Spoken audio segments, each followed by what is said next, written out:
朱野天可能是有史以来第一个迈巴赫去高考的学子，也是让贫寒子弟们纷纷破防的富三代。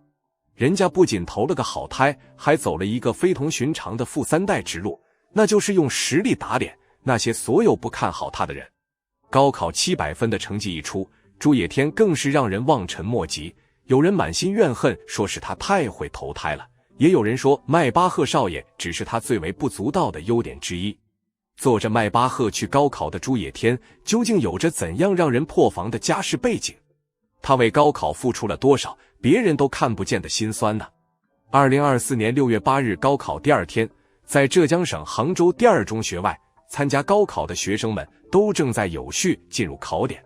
而一辆显眼的黑色迈巴赫也停在了路边，从上边下来了一个背着书包的普通高考学生，这一幕正好被人当场拍了下来。